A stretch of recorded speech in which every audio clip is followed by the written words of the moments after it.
In today's video, I'm going to teach you how to move data rows with VBA in Excel.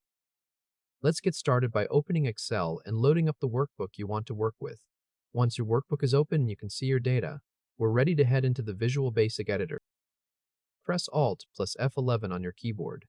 This opens the Visual Basic for Applications Editor in a brand new window that sits on top of Excel.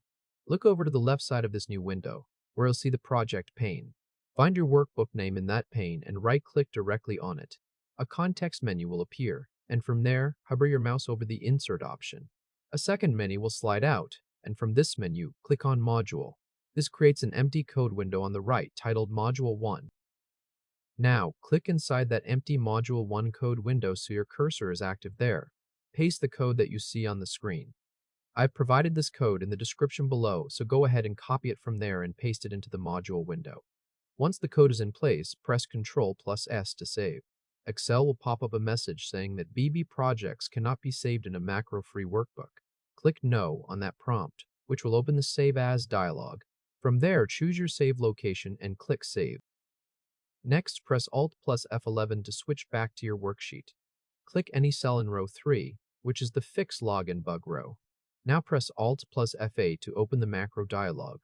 In the list of macros, click MoveRowDown to select it. Then click the Run button on the right.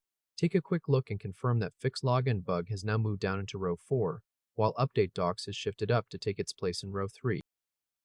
If this helped, hit like and subscribe for more quick tutorials. With the active cell still resting on the Fix Log and Bug row, which is now row 4, press Alt plus F8 again to bring the macro dialog back up. This time, click MoveRowUp in the list, then click Run. Confirm that the row has returned to row 3, proving the shift macros work in both directions smoothly. Now, let's assign keyboard shortcuts to make these macros even faster to use. Press Alt plus F8 to open the macro dialog once more. Click MoveRowUp in the list to highlight it. Then click the Options button on the right side. In the shortcut key box, hold down Shift and type the letter U, so that the field reads Ctrl+Shift+U. Click OK to close the Macro Options dialog. You'll be returned to the main macro dialog.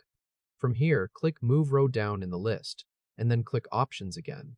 This time hold down Shift and type the letter D, so the field shows Ctrl+Shift+D.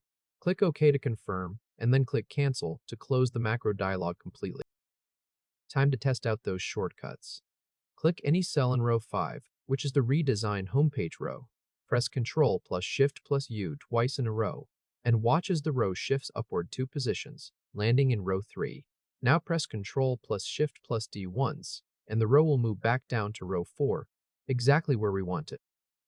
Finally, press Ctrl+S to save your macro-enabled workbook, so the shortcuts are stored along with the macros. And that's it.